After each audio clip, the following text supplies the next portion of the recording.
Victorian bakers cooked up death with every loaf. They worked in sweltering underground caverns, breathing coal dust and flour for 18-hour shifts, and still had to walk for miles delivering bread afterward. The average baker died at 42 years old, and yet, without them, Victorian Britain's Industrial Revolution would have collapsed from hunger.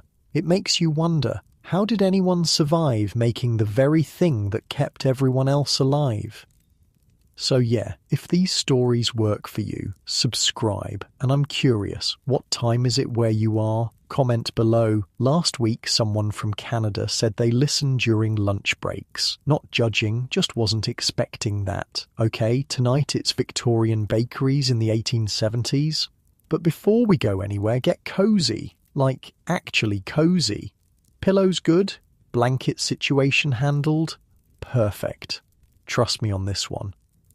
So congratulations, you just woke up in a Victorian bakehouse in Birmingham, 1875. It's 11 o'clock at night and your day is just beginning. The tiny underground room is lit by a single flickering gas lamp casting long shadows across walls stained black with decades of coal soot. The air feels thick enough to chew, a mix of damp heat and flour dust that coats your lungs with every breath. Not like the clean air flowing through your bedroom right now. Your back aches from sleeping on a thin sack of flour thrown over wooden boards, your makeshift bed for the 2-hour nap you managed between shifts. Your mouth tastes of yesterday's coal dust, your eyes sting, and your hands are cracked and bleeding from handling scorching hot trays and harsh lye soap. Welcome to the life of a Victorian journeyman baker, a job considered more deadly than working in the mines. The foreman, a burly man with forearms like Christmas hams, is already shouting orders as 3 other bleary-eyed men stumble into the bakehouse. Swift, Foster, get that bloody oven lit. Harpreet, start the sponge. New boy, haul those sacks. He points at you with a finger missing its top joint. Lost to a bread peel years ago. 20 stone of flour tonight. The factories need double for morning shift. 20 stone. That's 280 pounds of flour you'll be kneading by hand before dawn. For a moment you consider running, but where would you go? In 1875, losing your position means starvation or the workhouse. Neither option is appealing, so instead you shuffle toward the corner where massive burlap sacks of flour are stacked against the wall. "Bloody hell, it's freezing in here," mutters a skinny young man with hollow cheeks as he struggles to light the coal-fired oven. "Just wait," replies the older baker beside him. "In an hour you'll be sweating like a sinner in church." He's not wrong. Victorian bakehouses were cruel masterpieces of thermal torture, freezing cold when you arrived but soon transformed into sweltering chambers that routinely reached over 100 degrees Fahrenheit. The coal-fired ovens radiated heat into spaces with no ventilation, creating conditions that would violate every modern workplace safety law. "Move it," the foreman cracks a towel near your ear. "Those sacks won't walk themselves." You heave the first sack onto your shoulder, knees buckling under the weight. It feels like carrying a small child, a very dense, very heavy small child made of finely milled wheat. The rough burlap scratches your neck as you stagger across the room and drop it beside the massive wooden kneading trough. Flour puffs up in a cloud, settling on your face and hair. By morning, you'll look like you've aged 50 years, dusted white like some ghoulish spectre. The skinny baker, you learn his name is Duncan, has managed to get the fire roaring. The orange glow illuminates his face, showing eyes red-rimmed from lack of sleep and the perpetual flour dust. He's maybe 25, but looks 40. "How long you been baking?" he asks, not looking away from the flames. 3 months, you reply, returning for another sack. "Won't make it to Christmas," he says flatly. "Most don't." He wasn't being cruel, just stating facts. The statistics were brutal. In the 1870s, a baker's average life expectancy was just 42 years if they survived apprenticeship. Lung diseases from flour dust, burns, physical exhaustion, and injuries from heavy lifting took a devastating toll. The combination of sleep deprivation and dangerous equipment created a recipe for disaster that claimed countless lives. "Right, you lazy bastards," the foreman claps his hands. "Sponge needs starting now if we're to meet morning deliveries." The sponge was the first stage in bread making, a mixture of flour, water, and yeast left to ferment before being made into dough. In better bakeries, the foreman would have come in earlier to set this up. In this Birmingham bakehouse, like most urban establishments, cutting corners was standard practice. Harpreet, a bearded man with powerful shoulders, dumps yeast into a smaller trough, then adds water and a portion of flour. "American flour tonight," he grunts. "Shipped in from the bloody colonies, makes for a stronger dough but hell on the arms."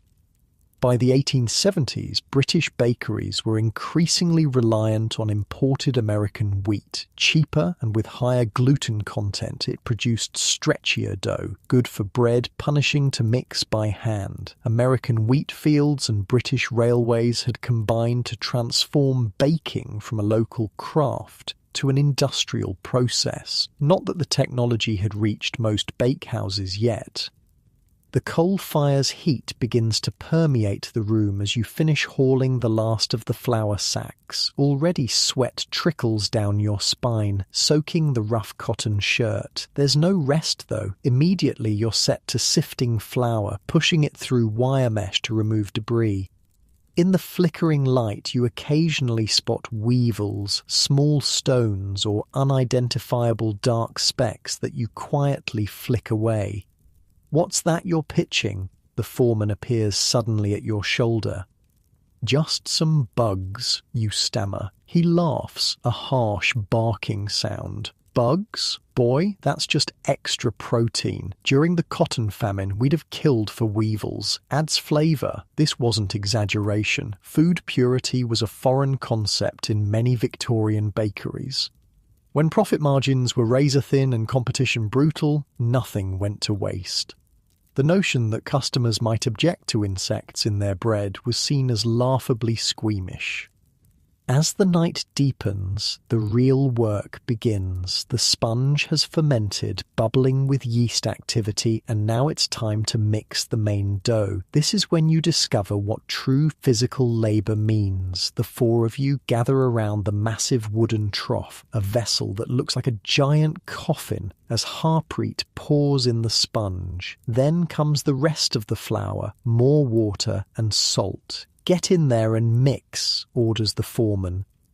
Literally, in many Victorian bakeries, including this one, bakers used their bare feet to mix dough when quantities were large. You and Duncan kick off your boots, roll up your trousers, and climb into the trough. The cool, sticky dough squishes between your toes as you begin walking through it, pushing and turning the mass. It's oddly satisfying at first, like stomping in mud puddles as a child.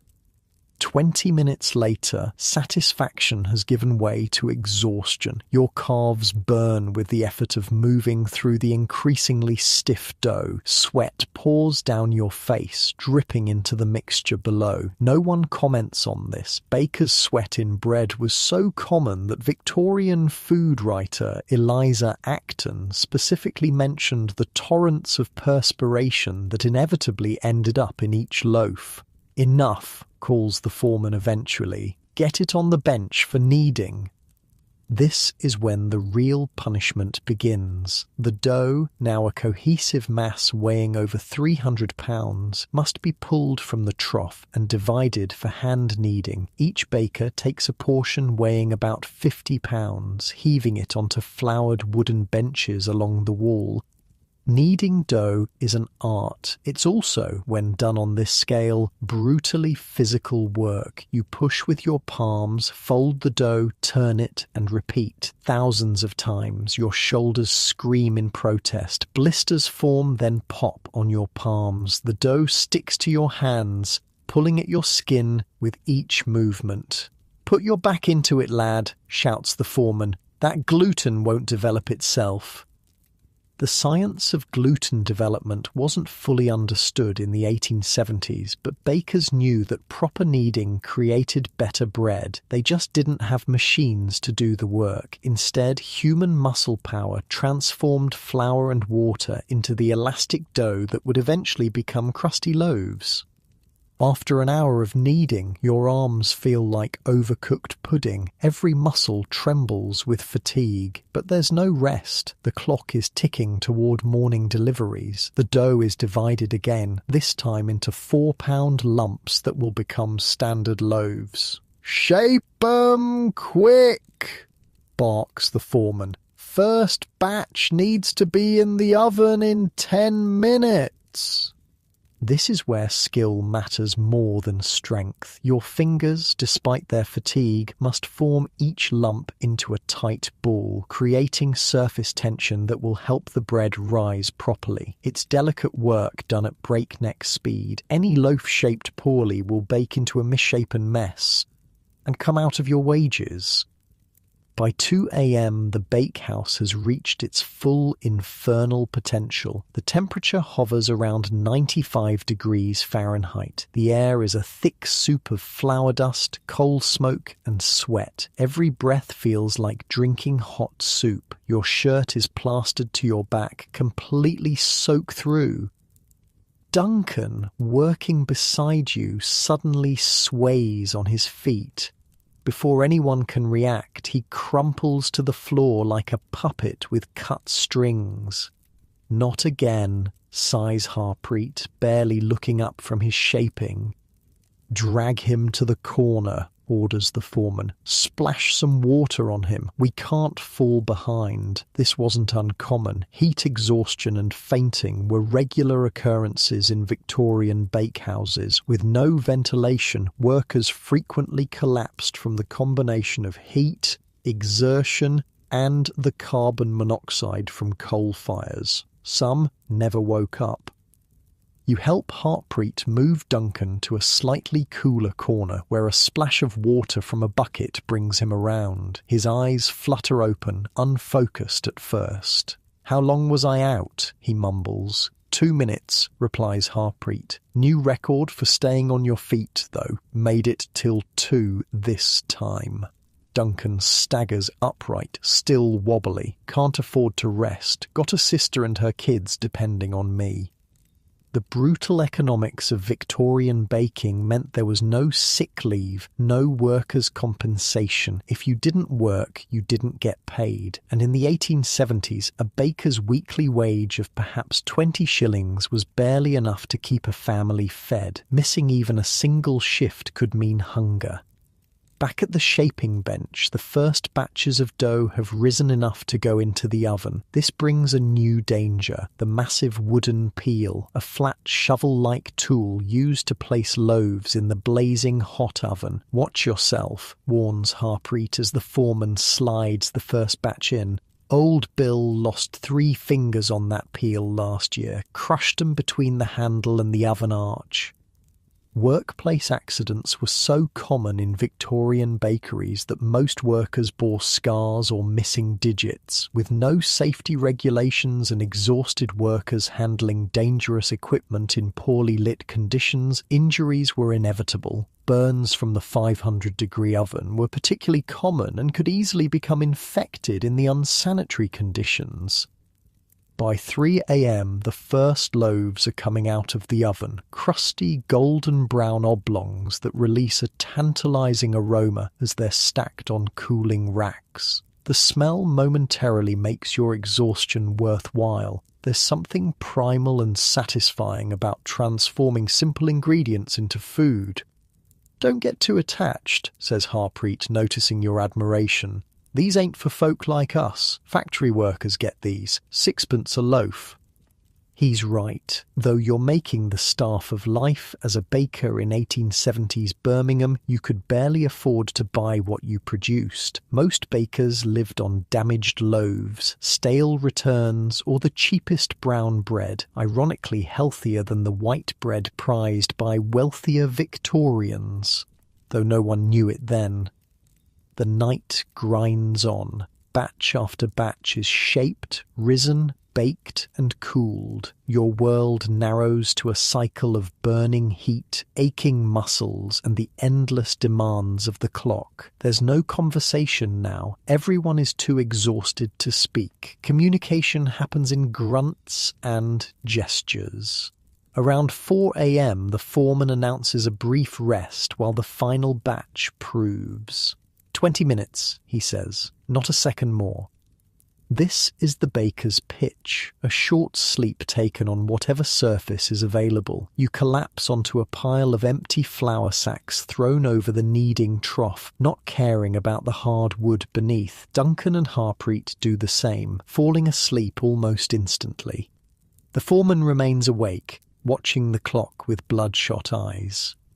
Sleep comes like a hammer blow, deep and instant. Your dreams are confused, falling into vast troughs of dough, suffocating under mountains of flour. It feels like you've barely closed your eyes when rough hands shake you awake. Up, final batch needs loading. Your body screams in protest as you force yourself upright. Every joint feels filled with ground glass. Your hands are swollen, blistered in places, cracked and bleeding in others, but there's no time for self-pity. The rhythm of the bakehouse waits for no one. The eastern sky is beginning to lighten as the final loaves come out of the oven, but the workday is far from over. Now comes the delivery, loading baskets, carts and wagons with fresh bread to be distributed throughout the city before breakfast. "New boy takes the factory route today," announces the foreman. 30 loaves, Soho works. They start at 6 sharp, be late and we lose the contract. Your heart sinks. The Soho Works is nearly 3 miles away, and you'll be carrying a basket weighing almost 100 pounds. After a night of labour that would break most modern workers, you now face an urban hike with a crushing load. "Better get moving," says Harpreet sympathetically. "Factory route's the worst. Take Bridge Street. Less chance of the street Arabs nicking a loaf." Street Arabs was Victorian slang for homeless children who would sometimes steal food from delivery boys. You couldn't really blame them. Hunger was a constant companion for many in industrial Birmingham, but a stolen loaf would come out of your already meagre wages. As you load your delivery basket, Duncan appears beside you, face grey with exhaustion but eyes surprisingly kind. "Here," he says quietly, slipping a small loaf into your pocket. "For the road. You'll need it." This small act of kindness, sharing food in a world of scarcity, was how many Victorian workers survived. Despite brutal competition, bakers often formed tight bonds, looking out for each other in a system designed to grind them down.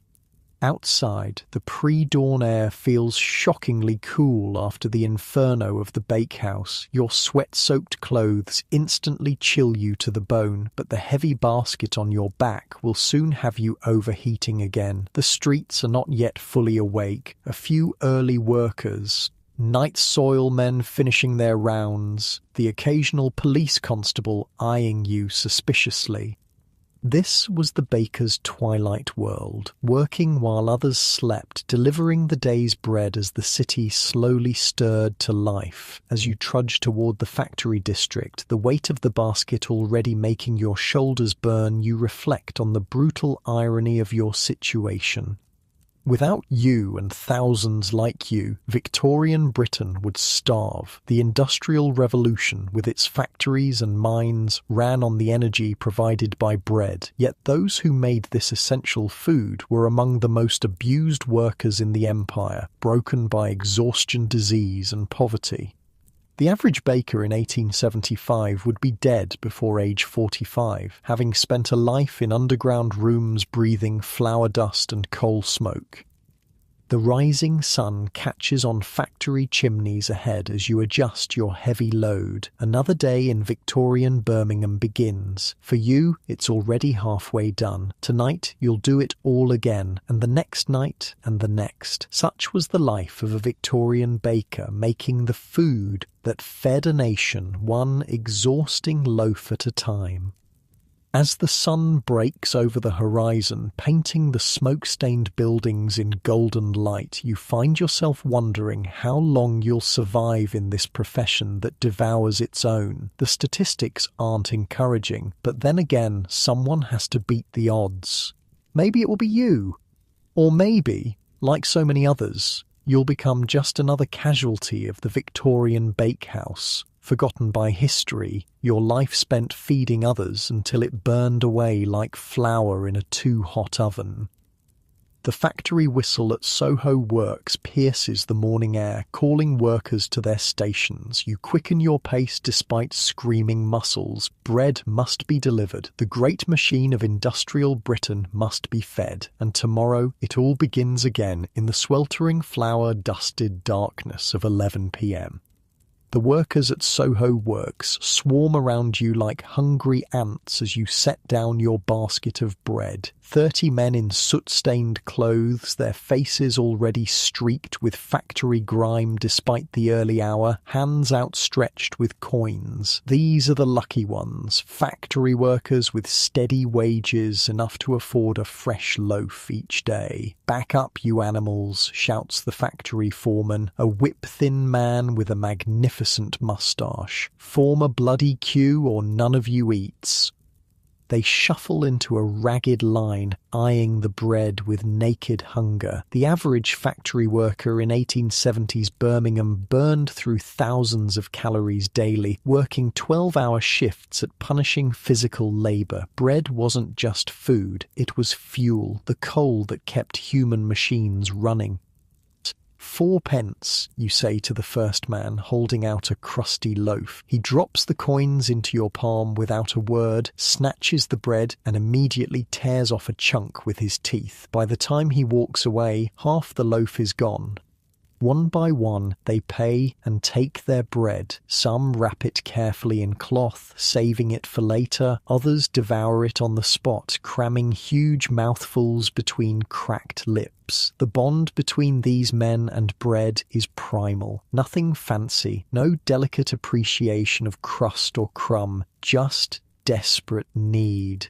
"You're new," says the factory foreman as the last worker shuffles away. "Where's old Pete?" You shrug. "Don't know any Pete, just started this week." The foreman grunts.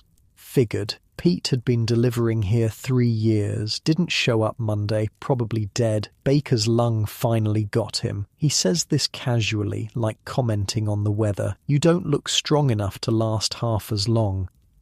With your empty basket, you begin the long walk back to the bakery. Your legs feel like they're filled with lead, muscles trembling with each step. The city is fully awake now, streets crowded with carts, horses and people. The smoke from 1,000 chimneys blots out the morning sun, casting a perpetual twilight over the industrial districts. Welcome to the workshop of the world, grimy, loud and relentless. By the time you reach the bakehouse, it's nearly 9 in the morning. Your 10-hour shift should be over, but as you descend the steps into the basement bakery, you know better than to expect relief. Sure enough, the foreman meets you at the door, face glistening with sweat, eyes bloodshot from the night's labour. "Good, you're back. We've got a special order. 50 fancy rolls for the tea shop on Chester Street. Get to it." Your heart sinks. No rest. No sleep, just more dough, more heat, more pain. "But I've been up since—" "Did I ask for your bloody life story?" the foreman snaps. 50 rolls, now or find yourself another position. This was the reality for journeyman bakers. Shifts that stretched to 16, 18, even 20 hours when demand was high. Labour laws that protected factory workers simply didn't apply to bakeries. there was always another desperate man willing to take your place if you complained. Back at the bench, you find Harpreet still working, his dark beard now white with flour dust. He looks up briefly as you take your place beside him. "Factory route went all right then?" he asks, hands never stopping as he shapes small pieces of dough into perfect rounds. "Yeah, sold every loaf." "Good. Always worry about new lads on that route. Had a boy last year got robbed at knife point, lost every penny and had to pay it back. Took him months." As you begin working the dough for rolls, your hands scream in protest. The blisters from the night's work have hardened into painful calluses. Your fingers feel swollen to twice their normal size, but there's a rhythm to the work that becomes almost meditative. Fold, press, turn, repeat. Your mind detaches from your body, floating above the pain. "Master wants to see you," calls the foreman after you've shaped about 20 rolls. "Office, now." The master baker, owner of this establishment, rarely appeared in the bakehouse itself. He occupied a small office above ground where flour dust didn't settle on his fine waistcoat. You wipe your hands on your apron and climb the stairs, wondering what you've done wrong. The office is shockingly different from the hellish bakery below. Clean, relatively cool, with actual daylight filtering through a small window. The master sits behind a desk, a corpulent man with mutton chop whiskers and a watch chain stretched tight across his ample belly. Next to him stands a thin, nervous-looking man clutching a leather case. "This the new one?" asks the master, barely looking at you. "Yes, sir," you reply, awkwardly touching your forelock in the expected gesture of deference. "Good. Listen carefully, boy. Mr. Parsons here is our supplier of quality improvers. You'll be working with him today. Special batch." The master's eyes finally meet yours hard as flint. "And I don't need to tell you that what happens in my bakehouse stays in my bakehouse, understood?" A chill runs down your spine. Despite the perpetual heat of the building, you've heard rumours about quality improvers, the adulterants that less scrupulous bakers added to their bread, but you never expected to be directly involved. "Yes, sir," you mutter, "because what choice do you have?" "Excellent. Mr. Parsons will instruct you. Remember, tight lips mean continued employment." Back in the bakehouse, Mr. Parsons opens his leather case on a corner table, revealing several paper packages and small bottles. The foreman clears everyone else out, sending them on deliveries or to clean the storage room. Soon, it's just you, Parsons, and the omnipresent heat of the ovens. "You ever worked with improvers before, boy?" asks Parsons, his voice unexpectedly refined for such a shabby-looking man. "No, sir." "Well, it's simple enough. Bread's too expensive to make honestly these days. Competition, you understand. Every baker in Birmingham trying to undercut the others." He opens one of the paper packages, revealing a fine white powder. "This here's alum, aluminum potassium sulfate. Makes the bread nice and white, helps it hold more water too. More water means less flour needed per loaf. Less flour means more profit." He says this matter-of-factly, as if discussing the weather rather than the systematic adulteration of the city's food supply. You watch in queasy fascination as he measures out portions with a small brass scale. "This one here," he continues, opening another package, "is chalk. Calcium carbonate. Bulks up the flour, makes it weigh more. Bread's sold by weight. So, isn't that cheating the customers?" you ask, immediately regretting the question. Parsons laughs, a dry sound like rustling paper. "Cheating? Boy, this is business. Everyone does it. Some use bone meal, clay, even ground beans. Alum and chalk are positively gentlemanly by comparison." The casualness with which he discusses food fraud is chilling. But he's not wrong. By the 1870s, bread adulteration was widespread. Economic pressures forced bakers to cut corners, and with no effective food safety laws, the practice flourished in the shadows.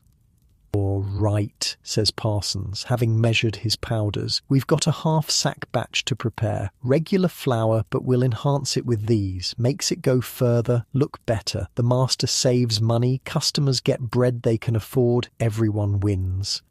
Except, of course, for the people eating chalk and alum with their daily bread. By the 1870s, some doctors were beginning to connect London's epidemic of rickets and digestive ailments with adulterated food, but such concerns rarely reached Birmingham's bakeries.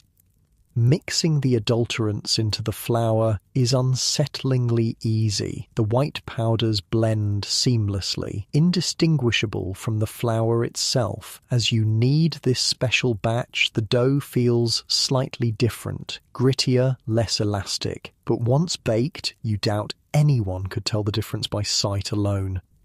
The real trick, Parsons explains as you work, is getting the ratios right. Too much alum and people taste it. Metallic, too much chalk and the texture's off, but just the right amount. He pinches his fingers together in a chef's kiss. Perfection. Or close enough for Birmingham tastes anyway. The adulterated dough goes into the oven alongside regular loaves. While it bakes, Parsons packs up his case, leaving behind carefully labelled jars of his improvers for future use. "You did well," he says, snapping the case shut. "Not squeamish like some lads. The master will be pleased. You'll go far in this trade, if your lungs hold out, that is." He chuckles at his own dark humour and departs, leaving you alone with your complicity. When the adulterated loaves emerge from the oven, they look surprisingly good, perhaps even whiter and more attractive than the honest bread from earlier. They're set aside for a different delivery route, one serving the poorest neighbourhoods where customers care more about price than quality. "2 pence a loaf for these," says the foreman when he returns. "Half the flour, same weight, lower price. Everybody's happy. Except your conscience, which nags despite your exhaustion. But in the hierarchy of Victorian bakery needs, morality ranks far below survival. With wages of perhaps 20 shillings a week and rent for even the meanest lodgings taking half that, principles were an unaffordable luxury for most journeyman bakers. As noon approaches, a new crisis erupts. Duncan, who had gone on a delivery route after his earlier fainting spell, staggers back into the bakehouse, blood streaming from a gash on his forehead. "Street Arabs," he gasps, collapsing onto a flour sack. "5 of them took the whole basket, 14 loaves for the boarding house on Mill Street." The foreman curses colourfully. "That's coming out of your wages, you useless sack of guts. That's 7 shillings lost." "They had knives," protests Duncan weakly. "What was I supposed to do? Fight back. Die defending the master's property if you have to." The foreman's face has turned an alarming shade of purple. "Instead, you come crawling back with nothing but excuses." This wasn't unusual. Bread theft was common in Victorian cities where hunger drove desperate acts. Delivery boys were frequent targets, especially in poorer districts. Some bakeries hired burlier men for dangerous routes, but most simply docked the wages of unfortunate victims like Duncan. "He needs a doctor," you say, looking at the blood still pulsing from Duncan's wound. The foreman laughs harshly. "Doctor? For a scratch? Back to work, both of you. We've got the afternoon batch to start." So begins the day shift, technically your second shift, though your body has long since stopped distinguishing between work periods. There's a different rhythm now. Instead of the massive batches of standard loaves made overnight, daytime baking focuses on smaller specialty items, rolls, buns, and fancy breads for middle-class tea tables. Despite your fatigue, you find this work slightly less punishing. The dough batches are smaller, the precision required offering a different kind of challenge. You're shaping delicate dinner rolls when the bakehouse door creaks open, admitting a shaft of actual daylight and a small, soot-smudged boy of perhaps 8 years. "Message for the master," he pipes, holding out a grimy piece of paper. The foreman snatches it, reads quickly, and frowns. They want 30 bath buns by 3 o'clock. New order from the tea room on Corporation Street. Bath buns, sweet fruited breads topped with sugar nibs, were popular afternoon treats for Birmingham's growing middle class. They were also time-consuming to make, requiring ingredients not yet prepared. "We haven't started a sweet dough," protests Harpreet.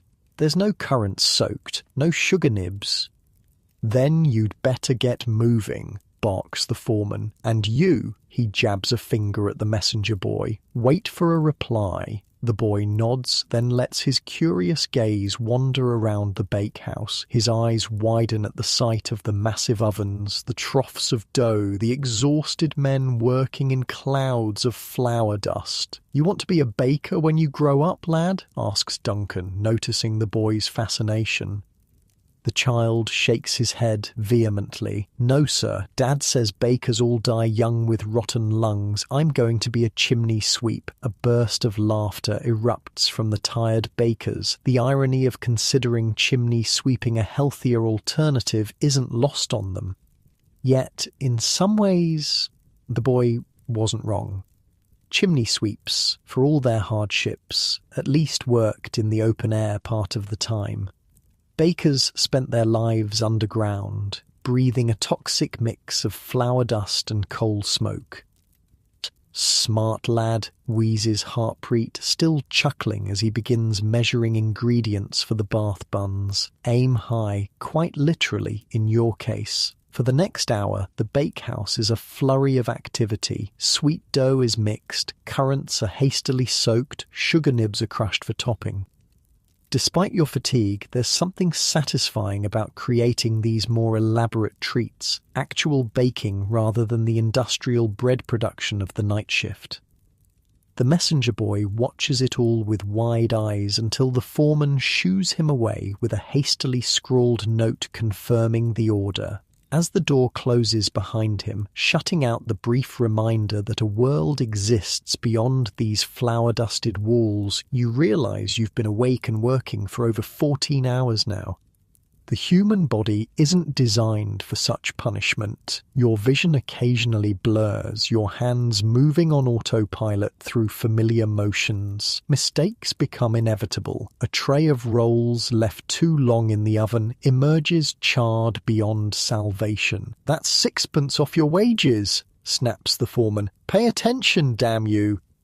But attention is a luxury when exhaustion saturates every cell. Victorian bakers operated in a perpetual state of sleep deprivation that modern medicine would classify as torture. The resulting accidents, burns, and injuries were considered simply part of the trade. By mid-afternoon, the bath buns are finished. Golden brown, studded with currants and topped with crunchy sugar nibs, they look and smell delicious, a cruel contrast to your own gnawing hunger. You haven't eaten since Duncan slipped you that small loaf hours ago.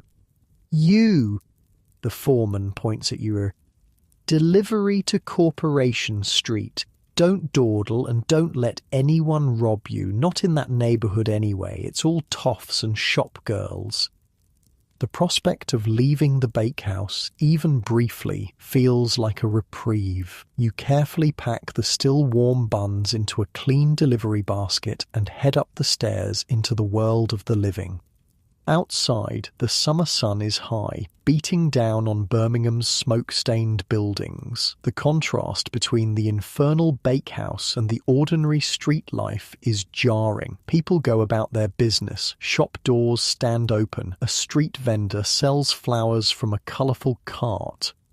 None of them know or care about the underground world that produces their daily bread. Corporation Street is one of Birmingham's better areas, lined with fashionable shops and tea rooms catering to the middle classes. The tea room that ordered the buns has large windows displaying dainty tables where women in elaborate dresses sip from porcelain cups. This is the other face of Victorian England. Not the desperate factory workers who devoured bread to fuel their labour, but the comfortable classes who enjoyed baked goods as pleasant accompaniments to social rituals. The manager who receives your delivery is a thin man with waxed moustaches and the perpetually disappointed expression of someone who considers himself better than his station. "These are late," he sniffs, inspecting the buns. "We specified 3 o'clock. It's nearly past." "Sorry, sir. Extra order. Had to make them fresh."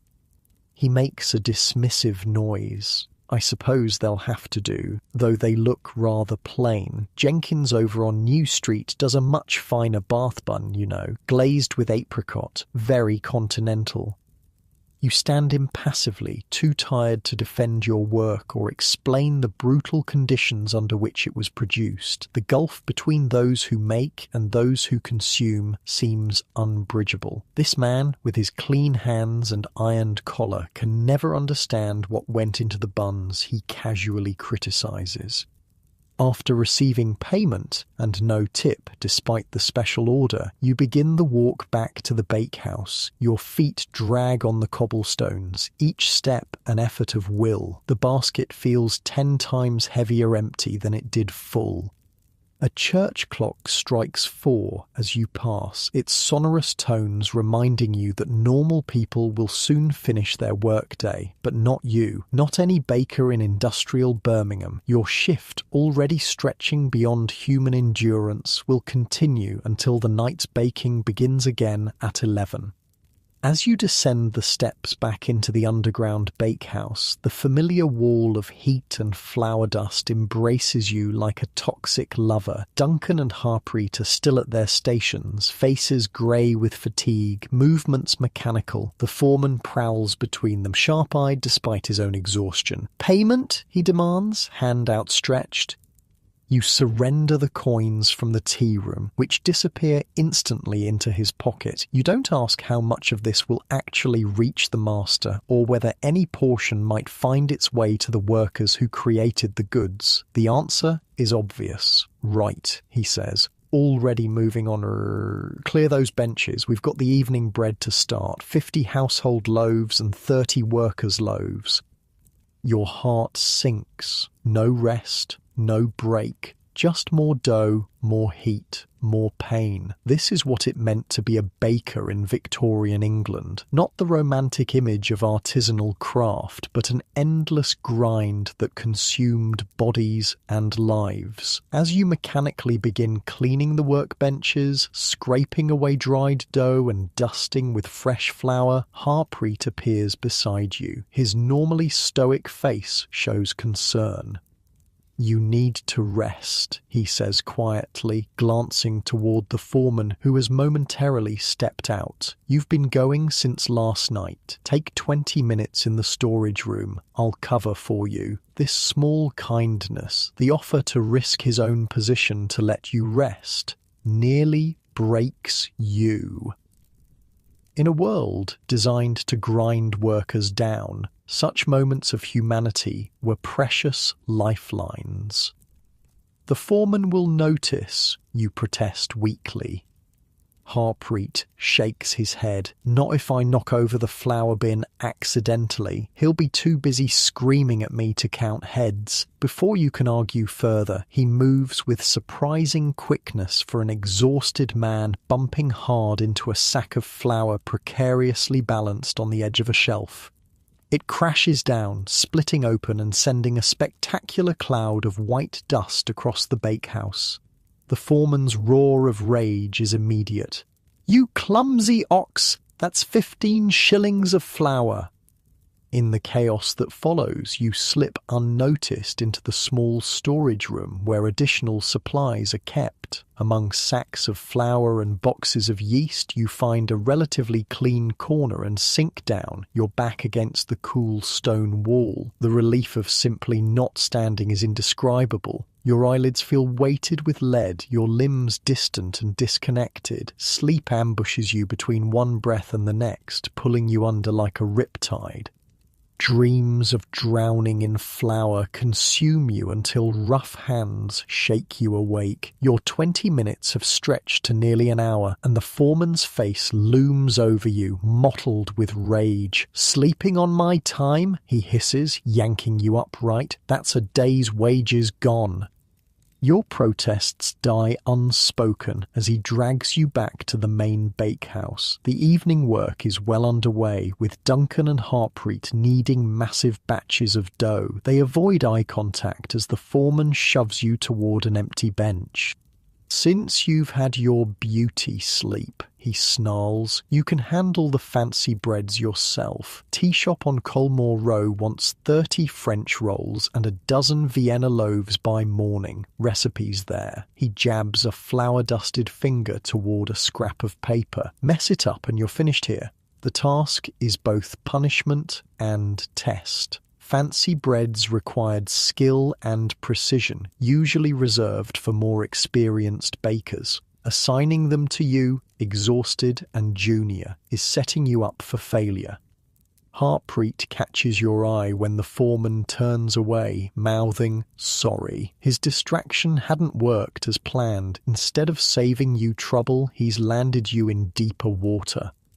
The recipe for French rolls is deceptively simple: flour, water, salt, yeast, milk, and butter. But the technique demands finesse, gentle handling to develop the gluten without toughening the crumb, precise shaping to create the characteristic split top. Vienna loaves are even trickier, requiring a special preparation called Vienna process that uses beer yeast instead of baker's yeast for a distinctive flavour. Your hands shake as you gather ingredients. The butter, a luxury in most bread recipes, has softened in the bakehouse heat, slipping greasily through your fingers as you measure it. The milk comes from a questionable jug that's been sitting for hours, already taking on a slightly sour smell in the constant warmth. "Don't waste that butter," snaps the foreman, watching your every move. "Costs more than you do." He wasn't exaggerating. In the 1870s, butter was an expensive commodity, particularly in urban areas. Using it in bread meant targeting wealthier customers who could pay premium prices. The fancy bread market was where bakeries made their real profits, charging 3 or 4 times what they could for standard loaves. You mix the enriched dough carefully, aware of the foreman's scrutiny. The addition of butter and milk transforms both the texture and the workability. It's softer, silkier under your hands, but also stickier and more prone to tearing. Every fold and turn requires a lighter touch than the brutal kneading of standard dough. As you work, a young boy enters the bakehouse, no older than 12, but with the weathered face of someone much older. His clothes are ragged, his thin arms mottled with burns and scars. "New apprentice," grunts the foreman by way of introduction. "Show him what to do, Duncan."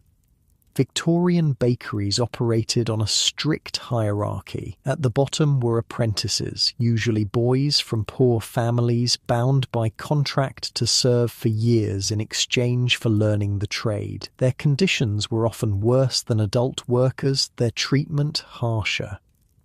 Duncan gestures the boy over, showing him how to stack wood for the oven. The child moves with the wary caution of someone used to blows, flinching when Duncan raises a hand to point. "What's your name, lad?" asks Harpreet kindly. "Tommy, sir." His voice is barely audible over the bakehouse noise. "Not sir, just Harpreet. We're all covered in the same flour here." You watch this interaction while shaping your French rolls, forming the dough into small ovals before making the distinctive central split with a floured finger. There's something heartbreaking about seeing a child enter this punishing trade, knowing what lies ahead for him: the burning lungs, the exhausted muscles, the life expectancy shortened with every sack of flour heaved. But apprenticeship was how the system perpetuated itself. Every master baker had once been an apprentice. Every journeyman had suffered through those early years. The shared misery created a bond, a fraternity of flour and fire that sustained men through unbearable conditions. Tommy is immediately put to work hauling coal for the ovens, his small frame struggling with weights that would challenge an adult. When he stumbles, spilling precious fuel, the foreman cuffs him hard across the ear. "Clumsy brat, pick up every piece." The boy doesn't cry, a telling sign that such treatment isn't new to him. Instead, he silently gathers the scattered coal, face impassive. By tomorrow, his hands will be blistered and raw. By next week, they'll have calluses to match the older bakers. By next year, if he survives, his lungs will have begun their slow deterioration. Your fancy dough has risen enough for shaping. The Vienna loaves require special attention, formed into oblong shapes with pointed ends, then slashed with a razor in distinctive patterns before baking. The resulting bread would have a crackling crust and a tender interior, commanding top prices in the tea shops and hotels of Birmingham. As you work, a commotion erupts at the bakehouse entrance. A well-dressed woman appears at the top of the stairs, her face pinched with distaste as she surveys the subterranean workspace. Behind her stands the master baker, his usual pomposity deflated in her presence. "As you can see, Mrs. Harding, we maintain the highest standards," he says, gesturing expansively. "The finest ingredients, skilled craftsmen." The woman, clearly a potential customer of significance, descends 2 steps, then stops, overwhelmed by the heat and flour dust. "You actually prepare food in these conditions?" Her voice drips with genteel horror. "All bakeries operate similarly, madam. The underground location maintains optimal temperature for fermentation." The master is sweating now, and not just from the ovens. A wealthy client's disapproval could be disastrous.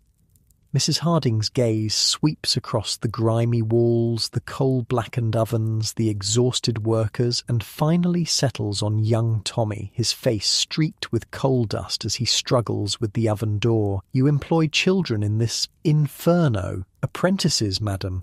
The traditional way of training. The boy is learning a valuable trade." Her lips thin to a bloodless line. "I think not, Mr. Barker.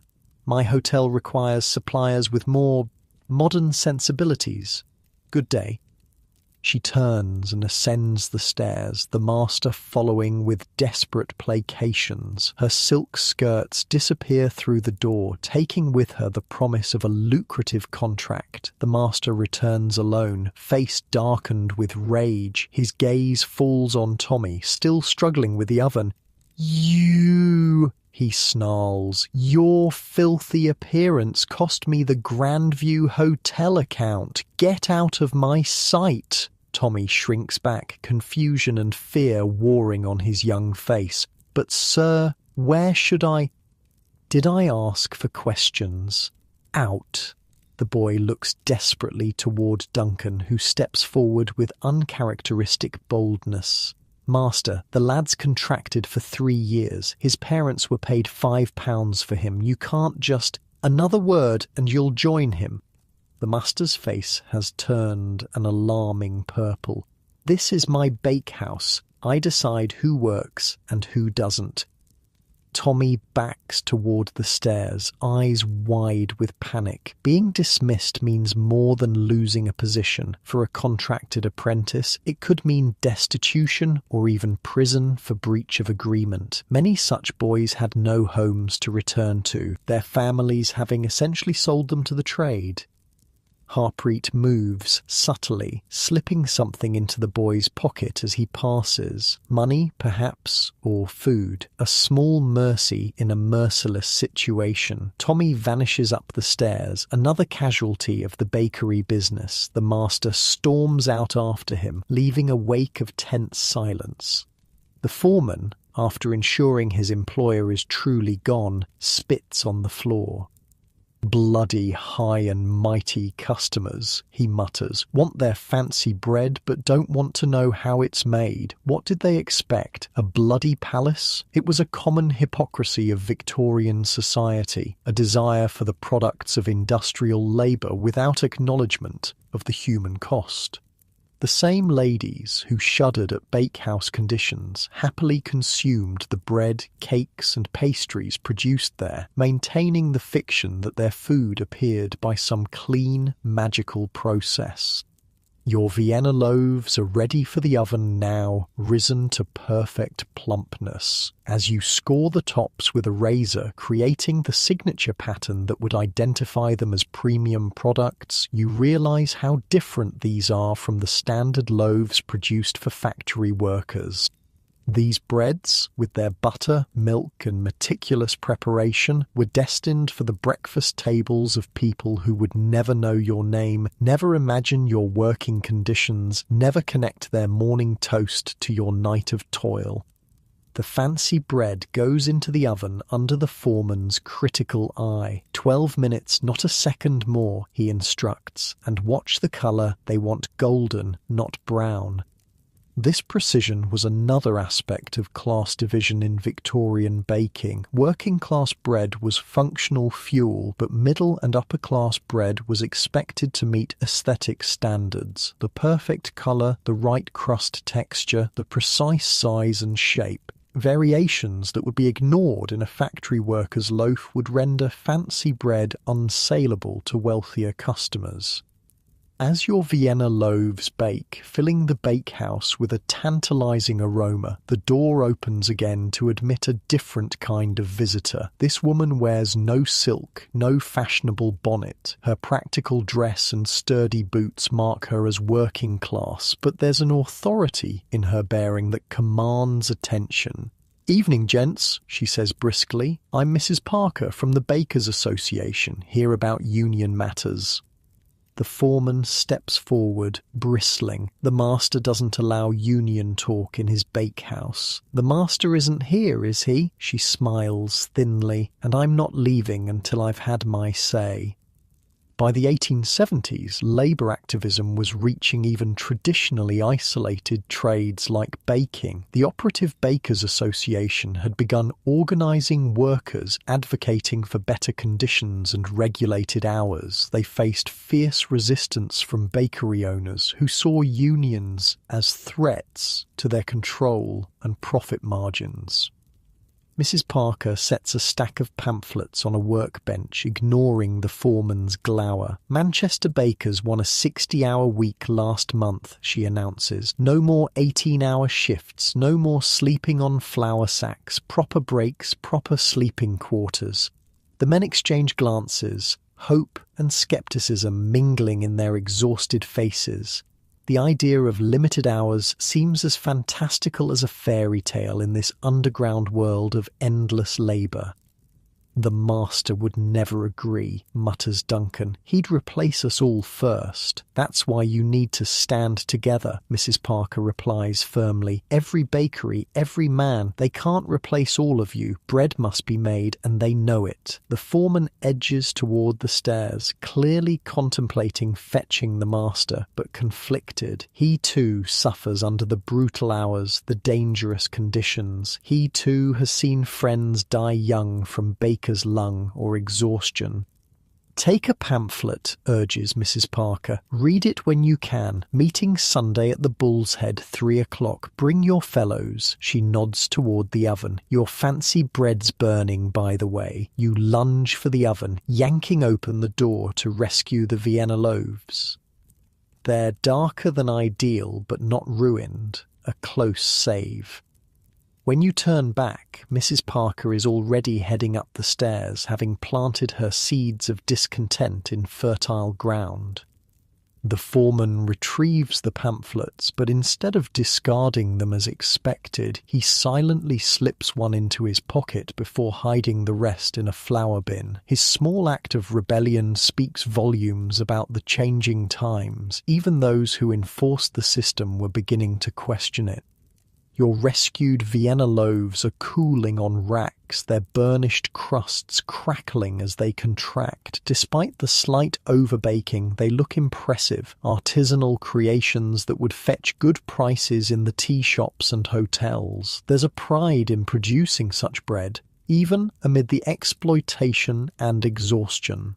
Not bad, admits the foreman grudgingly, inspecting your work. French rolls next, and be quick about it. We're behind schedule with all these interruptions.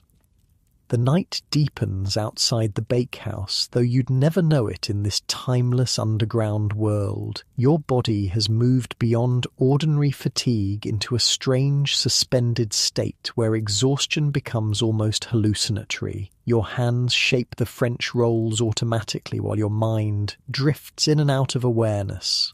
You'll get used to it, says Duncan, noticing your struggle to stay alert. After a few months you can work in your sleep. Literally, if I last that long, you mutter. You might. Got the right build for it. Not too heavy. It's the big fellows who drop first. Hearts give out. He gestures toward Harpreet. He's been at it 15 years, one of the lucky ones. Harpreet looks up at the mention, his dark eyes sunken in a flower-whitened face. Lucky?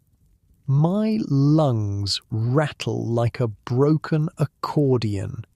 Can't walk upstairs without stopping to breathe. Call that lucky? You're alive, replies Duncan simply. Most who started with you aren't. This grim calculation, measuring success by mere survival, was the reality for Victorian bakers. In an industry with such high mortality, reaching 40 was an achievement. Reaching 50 was nearly miraculous, as the French rolls take shape under your tired hands. The baker's door opens once more. This time it's a woman in her 30s, plain-faced and practical, carrying a covered basket. "Evening, gentlemen," she calls cheerfully. "Brought your midnight meal." The atmosphere in the bakehouse transforms instantly. Backs straighten, faces brighten. Even the foreman manages something approaching a smile. "Mrs. Watson," he says with unusual warmth, right on time as always. Mrs. Watson, apparently a familiar and welcome visitor, sets her basket on a clean corner of workbench and begins unpacking a large pot of tea, thick sandwiches wrapped in cloth and slices of pie in a tin. "Beef and onion tonight," she announces, "and plum pie from yesterday's fruit." This, you learn as the men gather eagerly around the food, is a baker's wife. Though not necessarily married to a baker, these women made small businesses of feeding bakehouse workers, preparing hearty meals that they delivered during the night shifts. For a few pence per week, deducted directly from wages, they provided the sustenance that kept men going through punishing hours. The food is simple but nourishing. Thick slices of beef between chunks of bread, well seasoned with mustard and onions. The tea is strong enough to stand a spoon in, sweetened heavily with sugar. For men working 16-hour shifts, such meals were essential fuel. "Tommy's all right," Mrs. Watson says quietly as she pours tea. "I've taken him in for now. My Jim was a baker's boy too before the consumption got him. Know what they go through." This casual mention of her dead son, presumably lost to tuberculosis, a common killer of bakery workers, is delivered without drama. Death was a constant companion in Victorian working-class life, particularly in trades like baking. Children were especially vulnerable, their developing lungs no match for years of flour dust and coal smoke. "The master won't take him back," warns the foreman between bites of sandwich. Mrs. Watson shrugs. "Other bakeries in Birmingham, or I'll train him up for cooking. Boy needs a trade, one way or another." This practical approach to tragedy was typical of working-class Victorian women who couldn't afford the luxury of extended grief. Life continued, bread needed baking, and orphaned apprentices needed new positions. The machinery of industrial Birmingham ground on, indifferent to individual suffering. You eat your sandwich gratefully, the first proper food you've had in nearly 24 hours of continuous work. The simple meal feels like a feast, restoring some small measure of energy to your depleted body. The brief respite from labour, perhaps 15 minutes total, is equally precious. All too soon, Mrs. Watson packs up her empty containers. "Same time tomorrow, gentlemen. Mind the ovens." With a cheerful wave, she departs, leaving behind the lingering scent of onions and tea to compete with the omnipresent smell of baking bread. "Back to it," orders the foreman, any momentary softening erased from his manner. "Those fancy breads won't bake themselves." As you return to your station, Harpreet appears at your elbow, speaking in a low voice meant only for you. Union meeting Sunday. You should come. Things are changing in the trade, slowly but changing. Manchester bakers got their 60-hour week. Liverpool's fighting for morning start times instead of midnight. Could happen here too. The idea seems almost too hopeful to contemplate. A world where bakers worked reasonable hours, where men didn't die at 40 with flour-choked lungs. Could such a future actually exist? "The master would never allow it," you whisper back, echoing Duncan's earlier doubt. Harpreet's smile is tired but genuine. Masters don't have a choice when all the journeymen stand together. Bread must be made, and only we know how to make it. This simple truth, that despite their exploitation, bakers held real power through their specialized knowledge, was the foundation of the growing labor movement. Bread was non-negotiable, the essential fuel of industrial Britain. Without bakers, the factories would literally grind to a halt as workers weakened from hunger. Your French rolls have risen perfectly, small pillows of dough ready for the oven. As you slide them onto the peel for baking, you find yourself contemplating Harpreet's words. The union meeting, the possibility of change, the idea that this brutal existence isn't inevitable. Seeds of hope taking root alongside the exhaustion. The rolls go into the oven's blazing heat, another batch of fancy bread destined for middle-class breakfast tables. Outside, Birmingham sleeps, unaware of the underground world that feeds it, but perhaps that world is finally stirring towards something resembling justice. One loaf, one baker, one union meeting at a time.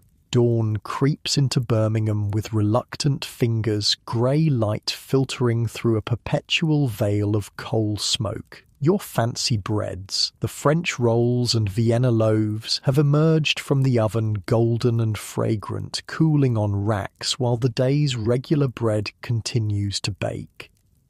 Your body has moved beyond exhaustion into a strange twilight state where time blurs and reality seems slightly bent around the edges. "Delivery time," announces the foreman, tossing you a coarse canvas bag. "Fancy bread route today. Colmore Row tea shops, then the hotels on New Street." Your heart sinks. After nearly 24 hours of continuous labour, you're now expected to haul bread across Birmingham, navigating morning crowds and discriminating customers. But refusal isn't an option. In the bakery hierarchy, delivery duty rotated among the junior workers, regardless of how long they'd been on shift. "Take these with you," says Harpreet quietly, slipping 2 small loaves into your bag when the foreman isn't looking. "One for you, one for trading. You'll need it." This simple kindness, sharing food in a world of scarcity, was the working-class solidarity that kept people alive in Victorian cities. Bakers traded bread for other necessities, creating informal networks of mutual aid beneath the official economy. Outside, Birmingham is stirring to life. Factory whistles pierce the dawn, summoning workers to their stations. Street vendors push carts into position, arranging wares for the day's trade. A milk cart rattles past, the hollow clank of bottles marking its progress down cobbled streets. The weight of your delivery, nearly 40 pounds of premium bread, already makes your shoulders burn as you navigate toward Colmore Row, home to Birmingham's more refined establishments. The contrast between the hellish bakehouse and these elegant tea shops is stark, say, rather than mere blocks apart. Your first stop is Peterson's Tea Room, a genteel establishment catering to ladies who lunch and businessmen seeking morning refreshment. The manager, a thin, supercilious man with waxed moustaches, inspects each loaf with insulting thoroughness before accepting delivery. "These are rather dark," he sniffs, examining a Vienna loaf. "Our customers prefer a lighter crust." You bite back a retort about how that same customer would faint dead away if they saw the conditions in which their precious bread was made. Instead, you maintain the expected servility, eyes downcast. "Sorry, sir, shall I tell the master baker? I suppose they'll have to do for today." He waves a dismissive hand. But mind you, Jenkins on Church Street provides a much superior product. We may transfer our custom there if quality doesn't improve. This casual threat, switching to a competitor, was the sword that hung constantly over bakery workers' heads. In 1870s, Birmingham, bakeries operated on razor-thin margins, competing fiercely for commercial accounts. Losing a major customer could mean reduced hours or dismissed workers. With the delivery accepted, if grudgingly, you continue your route. The morning air, though fouled by industrial smoke, feels gloriously cool after the inferno of the bakehouse. Your lungs expand gratefully, temporarily free from the choking fog of flour dust. The streets grow increasingly crowded as you progress. Factory workers hurry past carrying their own bread wrapped in cloth, usually the cheaper seconds sold at reduced prices the previous evening. Street vendors call their wares hot pies, penny a pie, fresh herrings straight from the sea, matches, best quality matches. Victorian Birmingham was a cacophony of commerce, a perpetual marketplace where anything could be purchased from a cart or stall. Food vendors were especially numerous, serving a population that often lacked cooking facilities in their cramped lodgings. At the Grand Hotel on New Street, you make your largest delivery, 20 Vienna loaves for their breakfast service. The hotel kitchen is a revelation after the primitive bakehouse, clean, well lit, with actual ventilation and gleaming copper equipment. The chef, a Frenchman with an impressive moustache, accepts your delivery with professional courtesy. "Z bread, it is acceptable," he declares after breaking open a loaf to inspect the crumb. "Tell your master Z quality has improved." This faint praise feels like a triumph after Peterson's condescension. You nod gratefully, turning to leave, when the chef adds, "Wait, you look dead on your feet, boy." Before you can respond, he barks an order to a kitchen assistant, who returns with a mug of coffee and a plate, holding a small portion of eggs and bacon. The rich aroma makes your stomach clench with sudden, desperate hunger. "Eat," commands the chef. "Cannot have delivery boys fainting in my kitchen. Bad for reputation." This unexpected kindness, from a stranger no less, nearly undoes you. You devour the food, standing up, the first hot meal you've had in days. The coffee, strong and sweet, sends a rush of energy through your depleted system. "Thank you, sir," you manage between bites. The chef shrugs. "Was baker's boy myself in Paris. Know how it is." He glances at your reddened, cracked hands. "Use lanolin at night. Helps with burning." With your deliveries to the upscale establishments completed, you still have a bag of standard loaves to distribute to smaller shops and boarding houses. This route takes you through Birmingham's less salubrious districts, where elegant facades give way to crowded tenements and narrow, rubbish-strewn alleys. On Bull Street, you make a delivery to a small shop selling penny buns and tea to factory workers. The proprietress, a stout woman with capable hands and a no-nonsense manner, counts the loaves carefully. "Too short again," she notes. "That's the third time this month." "I deliver what they give me, Mrs. Higgins," you reply truthfully. She fixes you with a shrewd gaze, and someone helps themselves along the way, I'll wager. "Not blaming you, lad. Just tell your master I pay for 12. I expect 12. Bread theft was a persistent problem, occurring at every stage from bakehouse to delivery. Sometimes it was other workers, sometimes street thieves, occasionally even the master bakers themselves, shorting deliveries to sell the extra elsewhere. In a world where bread was both staple food and valuable commodity, such theft was inevitable. As you continue your rounds, the social geography of Victorian Birmingham reveals itself through bread purchases. Wealthier households order individual loaves, delivered directly to their kitchens, where servants transform them into dainty sandwiches and toast points. Middle-class families buy from respectable shops, choosing between white and seconds, depending on their budget. Working-class customers crowd around street sellers or bakery back doors, purchasing day-old bread at reduced prices. At the very bottom of this bread hierarchy are the truly destitute, who gather behind bakeries at day's end, hoping for charitable distributions of unsold loaves. These bread lines were unofficial but ubiquitous in Victorian cities, a last defence against starvation for those who had fallen through the already threadbare social safety net. You witness one such gathering as you pass Simmons Bakery on your return route. A cluster of hollow-eyed women and children wait patiently near the back entrance, some clutching containers, others simply holding out bare hands. A baker's assistant appears with a tray of burnt or misshapen loaves, distributing them with mechanical efficiency. There's no conversation, no acknowledgement beyond the bare transaction. Bread given, bread received. The sight is sobering. For all the hardships of bakery work, at least you have guaranteed food. These people lack even that basic security, dependent on charity for their daily sustenance. Your delivery route nearly complete, you approach your final stop, a factory boarding house where workers rent beds by the shift, sharing rooms in rotation as day and night shifts change. These establishments provided minimal accommodation for migrant workers who couldn't afford proper lodgings, often housing a dozen men in space meant for 4.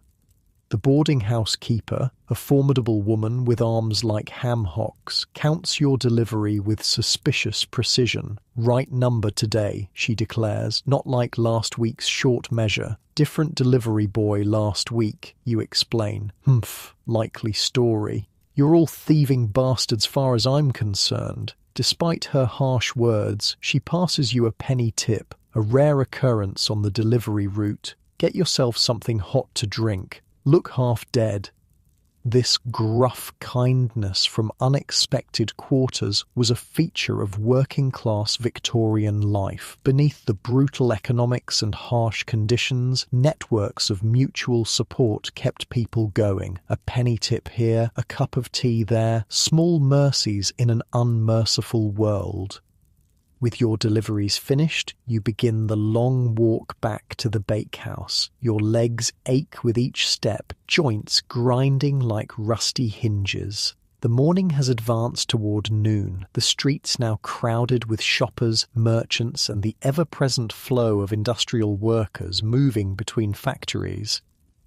Near the market square, you encounter a scene typical of Victorian urban life, a hot bread seller with a mobile cart surrounded by customers. These vendors purchased bread directly from bakeries, then sold it still warm on street corners, adding a small markup for convenience. They were both competition and customers for established bakeries, occupying an ambiguous middle ground in the bread economy. The seller, an older man with a face like weathered leather, balances his trade with practiced skill, slicing loaves and making change without missing a beat. His patter flows continuously. Hot bread, fresh from the oven, warm your hands and fill your belly. Penny a slice, halfpenny for the crust.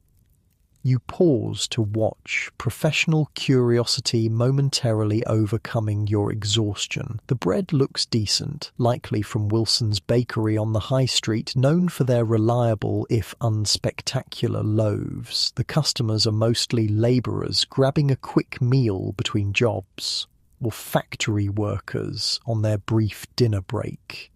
You there, baker boy. The vendor has noticed your delivery bag. How's trade at Barker's? Still using that American flour?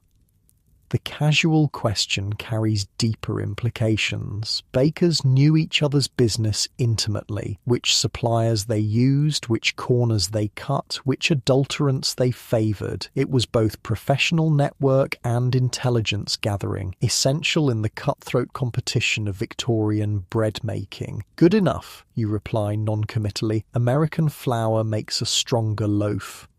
The vendor nods sagely. When it's not cut with bean flour, old Barker's been known to stretch his supplies, hasn't he? He winks conspiratorially. Not that anyone's innocent in this trade. We do what we must.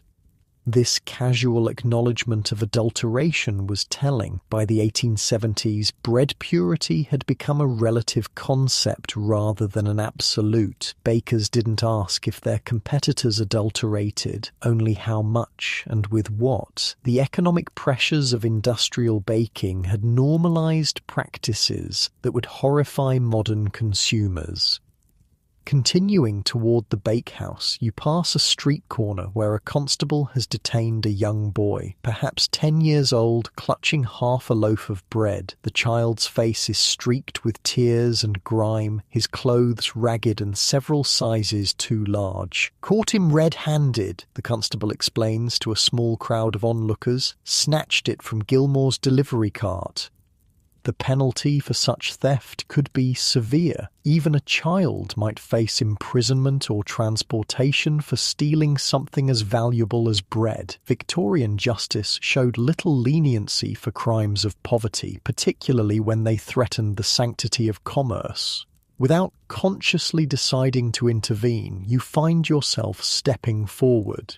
"He's mine," you call to the constable. "My brother sent him to fetch bread and he got confused about paying first." The constable looks sceptical, but the boy, quick-witted despite his distress, immediately plays along. "Sorry, Charlie, didn't mean to cause trouble." "You'll vouch for him then?" asks the constable, clearly relieved at the prospect of resolving the situation without paperwork. "Yes, sir. Won't happen again."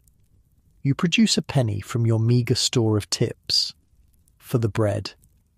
The constable releases the boy with a warning cuff to the ear. As soon as you're around the corner, the child gives you a gap-toothed grin. "Thanks, mister. Thought I was bound for the workhouse, sure. Be more careful next time," you advise, knowing the futility of such warnings. In a world where hunger was constant and food expensive, theft was often a matter of survival rather than moral failing. The boy tilts his head, studying your flour-dusted appearance. "You really a baker?" "At Barker's, on Bridge Street. Hard work, that." He says this with the worldly wisdom of a child who has never known anything but hard work. "Me dad was a baker 'fore his lungs gave out. Died when I was 6. This casual mention of parental death, delivered without self-pity or drama, was typical of Victorian street children. Mortality was so common among working-class parents that orphaned or abandoned children formed a significant underclass in most industrial cities. "What's your name?" you ask. "Billy. Some call me Billy Crumb on account of I'm always after bread." He grins again, displaying his missing teeth. "Best thing for hungry bellies. Here." You retrieve one of the small loaves Harpreet gave you earlier. "Try not to steal next time. Magistrates aren't always understanding." The boy accepts the bread with solemn gravity, tucking it inside his ragged jacket. God bless you, mister. I'll remember this. Such interactions, brief moments of humanity amid the grinding machinery of Victorian commerce, were the small victories that made urban life bearable. As Billy disappears into the warren of side streets, you feel a fleeting satisfaction that outweighs your bone-deep exhaustion. Back at the bakehouse, you descend once more into the underground world of flour and fire. The contrast between street and bakery, between open air, however smoke-filled, and the stifling heat of the ovens, hits you like a physical blow.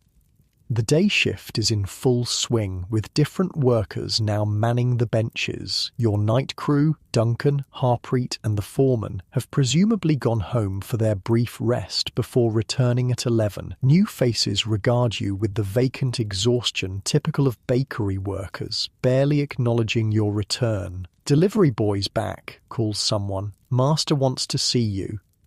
Your heart sinks. Summons to the master's office rarely boded well for junior workers. Had someone complained about the bread? Had the boarding house keeper reported you despite the correct count? The master sits behind his desk as before, but now he's accompanied by a different visitor. A heavy-set man in expensive but flour-dusted clothes. Another baker, by the look of him, and a prosperous one. "This is Mr. Wilson," says your master without preamble. "He's short-handed at his New Street bakery and needs an experienced man. I've recommended you." The surprise must show on your face, because the master adds impatiently, "It's a step up, boy. Better wages, newer equipment. You'd be a fool to refuse." Mr. Wilson studies you with calculating eyes. "My foreman says he saw you making deliveries, says you're prompt and the customers don't complain. That's rare enough in this trade." "Thank you, sir," you manage, mind racing. Is this good fortune or some kind of trick? "Starts tonight," continues Wilson. 11 sharp. New Street Bakery, behind the post office. Know it? You nod, having passed the place on deliveries. It's larger than Barker's, with a proper shop front rather than just wholesale operations. The promotion, for it is clearly that, seems to have materialized from nowhere. Only as you leave the office, officially released from Barker's employment, does the reality dawn on you. The union pamphlets, Mrs. Parker's visit, the master's sudden generosity is simply removing a potential troublemaker before union talk can spread through his bakehouse. Outside, in the momentary privacy of the street, you allow yourself a smile. Intended or not, the transfer feels like victory, recognition of your skills, better conditions, perhaps even slightly shorter hours. In the brutal economy of Victorian baking, such small improvements were worth celebrating. As you walk toward your lodgings and the few precious hours of sleep before your new position begins, Birmingham's industrial symphony continues around you. The clatter of carts, the hiss of steam, the perpetual background roar of commerce and production. Within this urban machine, bread remains the essential fuel, and you, one of the countless nameless workers who provide it. Your body aches with exhaustion, your lungs burn from flour dust, your hands are cracked and blistered, but you've survived your first days as a Victorian baker, a trade that kills many before they've properly learned it. Whether you'll beat the odds and live past 40 remains to be seen. But for now, the simple fact of survival feels like achievement enough. Wilson's Bakery is a revelation. Located on New Street behind the post office, it occupies a building purpose-built for bread production rather than a converted cellar. The main bakehouse has actual windows, narrow and grime-streaked, but allowing shafts of natural light to penetrate the flour-dusted air. The ceiling is high enough that workers don't need to stoop, and a crude ventilation system draws some of the worst heat and coal smoke up through metal ducts. paradise compared to Barker's hellhole, comments an older baker when he sees your wide-eyed assessment. Wilson's one of the progressive ones, believes bakers might live past 40 if they can occasionally breathe. That's not to say conditions are good by any modern standard. The work remains brutally physical, the hours punishingly long, but the small improvements, light, air, slightly more space, feel like luxuries after your experience at Barker's underground sweatshop. Your new position is as a second hand, one step up from the most junior workers, reflecting your demonstrated skill with fancy breads. The wage is 24 shillings weekly instead of 20, a significant increase in a trade where pennies often made the difference between adequacy and deprivation. The night shift begins as before at 11, but Wilson's operation has a more organised system. The first sponge is already prepared by a day worker, saving the initial mixing step. Equipment is cleaner, ingredients better sorted, the workflow more efficient. Even the foreman at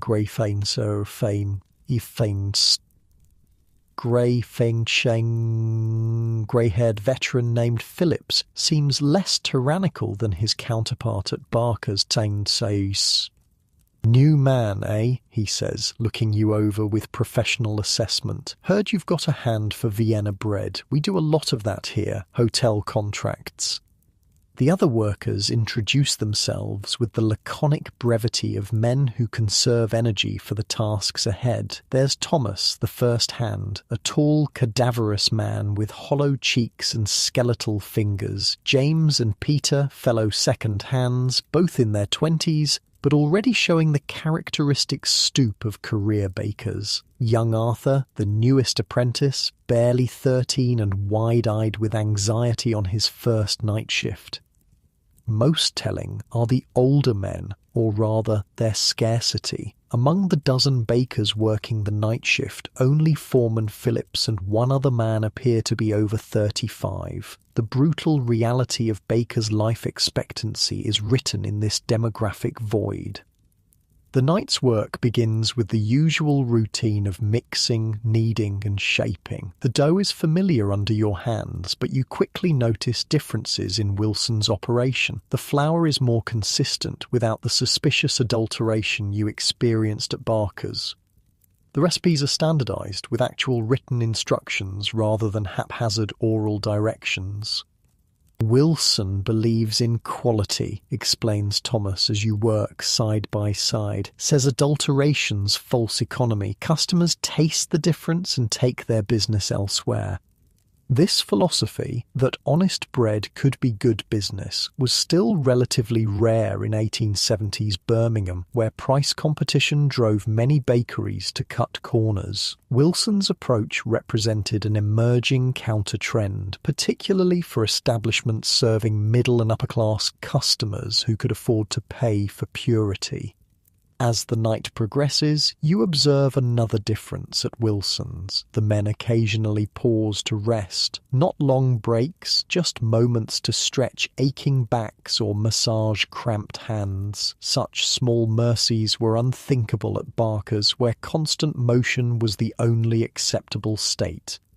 Around 3 a.m, during one such brief pause, you notice Thomas discreetly pull a small tin from his pocket. He extracts a pill, swallows it dry with the practiced motion of habit, then tucks the tin away before the foreman can notice. "Lung medicine," he explains in a whisper, seeing your curious glance. "Doctor says I've got the first stages of consumption. These pills help with the coughing fits." Tuberculosis, consumption in Victorian parlance, was endemic among bakery workers, their lungs weakened by years of flour dust and coal smoke. What's striking isn't Thomas's condition, but the fact he can afford a doctor's visit and medicine on a baker's wages. "Wilson pays our medical society dues," Thomas continues, noting your surprise. "6p a week from our wages, 6p matched by him. Gives us access to the dispensary on Broad Street when we need it." This rudimentary health insurance, the friendly society or sick club model, was gaining traction in more progressive Victorian businesses. It represented an early recognition that workers' health had economic value, even if humanitarian concerns remained secondary.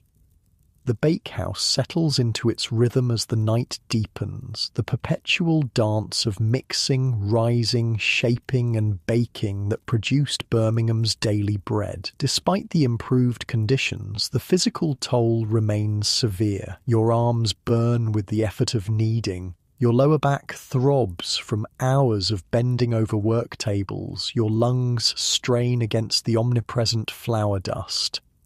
Around 4, young Arthur stumbles, nearly dropping a tray of shaped dough. Foreman Phillips steadies him with surprising gentleness. "Sit down, lad. Catch your breath." The boy sinks onto a flour sack, face alarmingly pale beneath its dusting of white. "Sorry, sir, got dizzy for a moment." "Happens to all of us first few weeks," Phillips replies. "Body's not used to the work yet." What goes unspoken is the brutal truth. Many bodies never adapt. The physical demands of Victorian bakery work exceeded human capacity for sustainable labour, a reality reflected in the trade's appalling mortality statistics. Those who survived either possessed exceptional constitutions or learned to pace themselves through hard-won experience. "Drink this," says Thomas, passing the boy a mug of water with something mixed in. Baker's Friend, bicarbonate and ginger, settles the stomach. Such home remedies circulated among trades where occupational illness was common but medical care rare or unaffordable. Victorian workers developed extensive folk pharmacopoeia to address the specific ailments of their professions, from baker's lung to painter's colic to miner's black spit. As dawn approaches, the bakehouse fills with the rich aroma of fresh bread, the daily miracle that somehow justifies the night's suffering. The first batches emerge golden from the ovens, cooling on racks, while the next round takes their place in the perpetual cycle of production.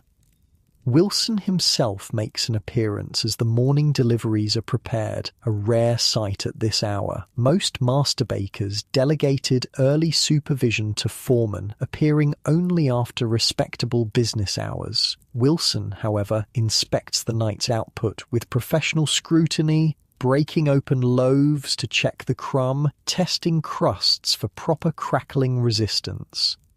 "The Vienna loaves for the Grand Hotel look especially good," he comments, nodding toward a rack of the distinctive oblong breads. "Who shaped these?" Foreman Phillips gestures toward you. "New man, sir. Came from Barker's with experience in fancy bread." Wilson studies you with newfound interest. "Good technique. Keep it up." The brief praise, delivered without sentimentality, nonetheless warms you more than might seem reasonable. Recognition of skill was rare in a trade where workers were often viewed as interchangeable muscle. As the morning shift workers arrive to take over the bakehouse, you and the other night men prepare for delivery duties. Wilson's operation divides these tasks more systematically than Barker's, each baker responsible for specific routes rather than random assignments. Your allocated delivery is to several hotels and tea shops in the commercial district, carrying primarily fancy breads and rolls. The weight is substantial, perhaps 50 pounds in your basket, but the route is compact, minimizing the distance you'll need to walk with this burden. Outside, Birmingham's morning presents its usual face. Coal smoke hanging low in the dawn light, early workers hurrying toward factories, street vendors setting up for the day's trade. Your body aches with familiar fatigue, but there's a different quality to it. The honest exhaustion of hard work, rather than the crushing depletion you experienced at Barker's. Your first delivery stop is the Grand Hotel, where you encounter the same French chef who showed you kindness on your previous route. He recognizes you immediately. "Ah, the boy from Barker's. Now you work for Wilson, yes? Much better." He inspects the Vienna loaves with professional approval.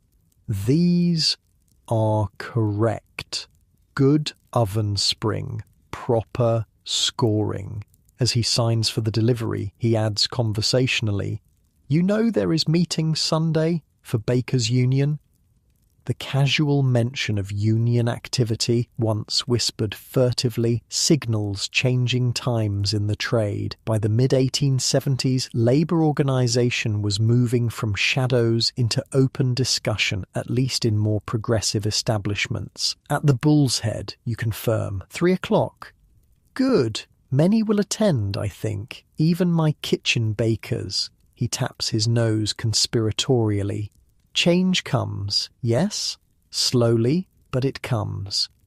This sentiment, cautious optimism about improving conditions, echoes throughout your delivery route. At Jennings' tea room, the manager mentions that her cousin, a journeyman baker, has joined the Operative Bakers Association. At Whitmore's hotel, you glimpse a union pamphlet partially hidden beneath the kitchen counter.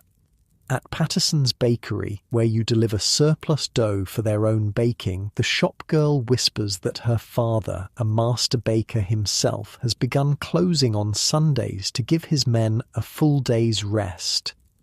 These small signs of change, scattered through Birmingham's commercial district, represent the first stirrings of reform in one of Britain's most exploitative trades. The 1870s marked a turning point when decades of suffering finally began translating into organised resistance and gradual improvement. Your deliveries complete, you begin the walk back to your lodgings and the precious few hours of sleep before the next shift begins. Passing through a working-class neighbourhood, you notice a crowd gathered outside a corner shop. Mothers with young children, elderly couples, factory workers on their dinner break. They're listening to a well-dressed man standing on a wooden crate, his voice carrying clearly through the morning air. "The bread you feed your families is poisoned," he declares, holding up a loaf like evidence in a trial, "adulterated with alum, chalk, bone meal, substances that rob your children of nourishment even as they seem to eat their fill." This is a food safety campaigner, one of many who emerged in the 1870s as public awareness of adulteration scandals grew. Their advocacy would eventually lead to the landmark Sale of Food and Drugs Act of 1875, establishing the first meaningful regulations against food fraud. "The proof is in the health of our communities," continues the speaker, gesturing toward the pale-faced children in his audience. "Rickets, stunted growth, digestive complaints, all connected to the false economy of adulterated bread. The poor pay twice, first in money for inferior food, then in health destroyed by chemical additives." The crowd murmurs in agreement, many nodding with the weary knowledge of personal experience. Victorian working-class communities understood the health impacts of poor nutrition intimately, even if they lacked the scientific terminology to describe it. "Ask your baker if his bread is pure," challenges the speaker. "Demand to know what goes into the food your children eat. The honest tradesman will welcome such questions. Only the adulterators fear transparency."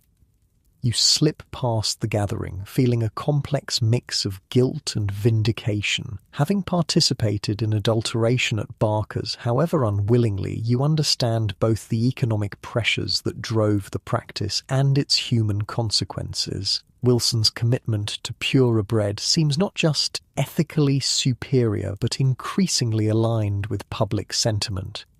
At your lodging house, a slightly better establishment than you could afford on Barker's wages, you encounter another baker returning from his shift. His hollow cough and stooped posture mark him instantly as a veteran of the trade, though he can't be much past 35. "Wilson's, ain't you, sons?" he asks, recognizing the flour dust pattern peculiar to each bakehouse. Heard they're not bad. Got proper ventilation, some say. Better than most, you confirm. Where do you work? Or Simmons, on Market Street. He coughs again, a wet, rattling sound that speaks of damaged lungs. Underground place. No windows, no air. Doing it 20 years now. 20 years in a Victorian bakehouse might as well be a life sentence. Few survived that long without significant health damage, evidence of which stands before you in this man's wasted frame and laboured breathing. You going to the union meeting Sunday, you ask? He nods, then glances around habitually, checking for eavesdroppers, an ingrained caution from years when union activity could mean instant dismissal. Wouldn't miss it. Things are moving now. Manchester got their hours reduced. Liverpool's pushing for morning starts instead of midnight shifts. Will it really change anything? The question emerges from your deepest doubts. Can a trade so fundamentally exploitative ever truly reform? Has to, he replies simply. We're dying too fast otherwise. Even the masters are starting to see it. Dead bakers don't make bread. This grim pragmatism, recognizing that self-preservation aligned with economic necessity, underpinned much of Victorian labour reform. Improvements came not primarily from humanitarian impulses, but from the gradual recognition that workers' health represented economic value. Some changes already happening, continues your neighbour, warming to the topic. Medical officers inspecting bakeries now, newspapers publishing which shops use adulterants, public starting to care what goes in their bread. He's referring to the public health movement gaining momentum in the 1870s, spearheaded by medical professionals increasingly concerned about industrial conditions. Their investigations into bakeries, particularly the underground establishments with no ventilation or sanitation, generated sensational headlines that shocked middle-class readers.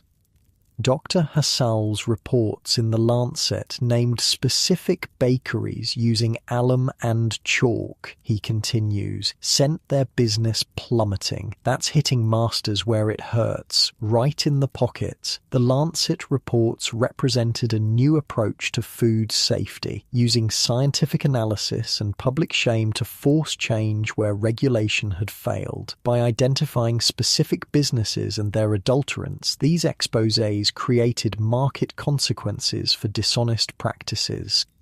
Get some sleep, he advises as you reach your door. You look dead on your feet. First months are always worse till your body adapts, if it adapts.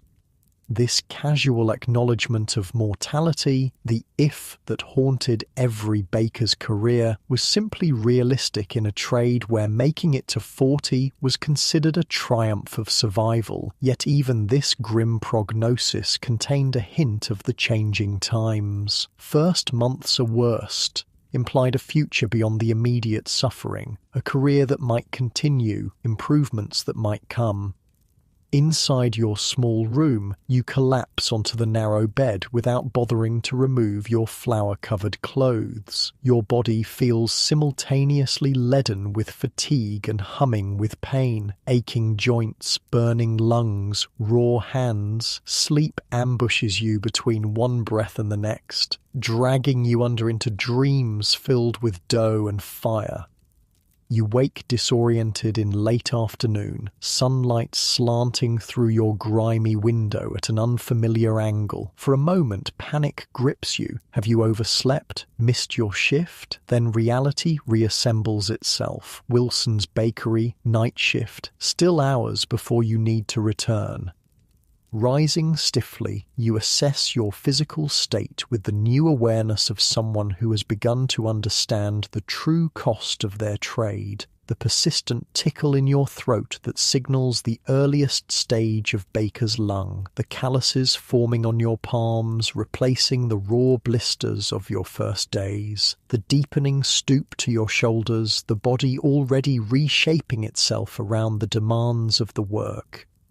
Are these adaptations or early warnings, the signs of a body learning to survive or beginning its slow surrender? In the Victorian bakery trade, this distinction often became clear only in retrospect, when a worker either reached improbable middle age or joined the statistics of premature mortality. Outside, Birmingham continues its industrial symphony, factory chimneys belching smoke into the perpetual haze that hangs over the city. Somewhere within this urban maze, union organisers prepare for Sunday's meeting, medical officers compile reports on unsanitary bakeries, and journalists investigate the latest adulteration scandal. The machinery of reform turns slowly but perceptibly, grinding toward a future where bread might be made without sacrificing those who make it. Sunday arrives with uncharacteristic sunshine breaking through Birmingham's perpetual industrial haze. For the first time since beginning bakery work, you have a full day without labour. Wilson's operation, progressive by the standards of the trade, closes from Saturday evening until Sunday night. This brief respite from the punishing schedule feels almost disorienting, your body clock so thoroughly trained to nocturnal work that daylight hours now seem strange and unfamiliar. The Bull's Head pub on Bradford Street is already crowded when you arrive shortly before 3. The back room, reserved for the union meeting, buzzes with conversation. Dozens of men in their flower-dusted Sunday best, faces bearing the common marks of their trade. The hollow cheeks, the prematurely aged skin, the distinctive stoop of shoulders bent too long over kneading troughs. You spot familiar faces among the crowd. Harpreet from Barker's nods in recognition, a faint smile breaking his normally stoic expression. Thomas from Wilson's raises a glass in greeting. Even Foreman Phillips is present, though he keeps to the margins, his presence both surprising and significant. When foremen, traditionally the enforcers of masters' harsh policies, began attending union meetings, it signalled shifting power dynamics in the trade. "Quite a turnout," comments a voice beside you. You turn to find Mrs. Parker, the union organiser who visited Barker's bakehouse. Today she wears a formal dress rather than her working clothes, but her direct gaze and no-nonsense manner remain unchanged. "Word's spreading. 3 months ago we'd have been lucky to get 15 men. The room quiets as a tall, thin man steps onto a wooden crate at the front. He introduces himself as Joseph Thorpe, secretary of the Birmingham branch of the Operative Bakers Association. His sunken cheeks and wheezing breath mark him as a career baker, though his articulate speech suggests education beyond what most workers received. "Brothers," he begins, voice surprisingly strong despite his frail appearance. "We gather today to continue our fight for the most basic dignities, reasonable hours, safe conditions, and bread untainted by adulterants that poison both maker and consumer." A murmur of agreement ripples through the crowd. These weren't radical demands in the context of 1870s labour politics, merely the extension to bakers of protections already granted to many other trades. Reports from Manchester confirm the success of their limited hours campaign, continues Thorpe. Bakers there now work no more than 12 hours daily, with a full day's rest on Sunday. He pauses as appreciative murmurs rise from the crowd. Liverpool follows close behind, with discussions of shifting start times from midnight to early morning, allowing men to work with God's light rather than in perpetual darkness. The achievements he describes, trivial by modern standards, represented revolutionary improvements for Victorian bakers accustomed to 16 or 18-hour shifts in subterranean workrooms. The very concept of limited working hours, of time existing beyond labour, was transformative in a trade where work and life had traditionally been indistinguishable. Birmingham must not fall behind, Thorpe declares. We propose a coordinated campaign across all major bakeries, a unified demand for 12-hour maximum shifts, mandatory Sunday closing, and weekly health inspections of all premises. This last point, health inspections, reflected growing public concern about bakery conditions following scandalous exposés in medical journals and newspapers. The invisible suffering of bakers had finally become visible to middle-class consumers, creating unprecedented leverage for reform. Unity is essential, emphasizes Thorpe. When one bakery strikes alone, the master simply replaces them. When all strike together, bread production stops throughout Birmingham. No master can replace every skilled baker simultaneously. This strategy, coordinated action across an entire trade, represented a maturing of labour tactics beyond the isolated, easily crushed strikes of earlier decades. By the 1870s, bakers were learning from successful campaigns in other industries, adopting their methods and organisational structures. After Thorpe's opening speech, various bakers rise to share reports from their establishments. The picture that emerges shows an industry in transition, some bakeries still operating under brutal conditions reminiscent of earlier decades, others beginning to implement reforms in response to market pressures and changing public sentiment. A baker from Johnson's describes newly installed ventilation systems that have reduced coal smoke in their work area. Another, from Simmons, reports that their underground bakehouse is being relocated to a ground floor facility with windows, a fundamental improvement in working conditions. A third describes how his master has stopped using alum after losing customers to competitors advertising pure bread.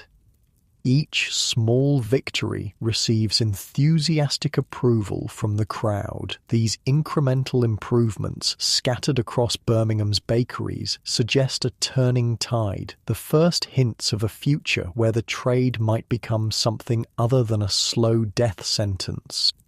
The meeting continues with practical matters, dues collection, communication networks, strategies for approaching resistant master bakers. You contribute your own observations about the differences between Barker's traditional operation and Wilson's more progressive approach, providing concrete examples of how improved conditions benefit both workers and product quality.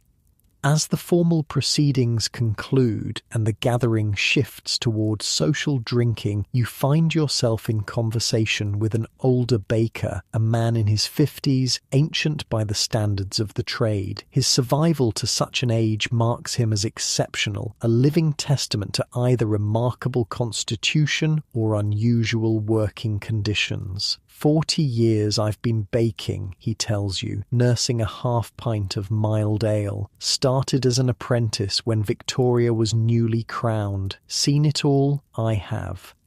How did you survive so long, you ask, the question emerging from genuine wonder. Few bakers from his generation lived to tell their tales. He chuckles, a sound that transitions into a rattling cough.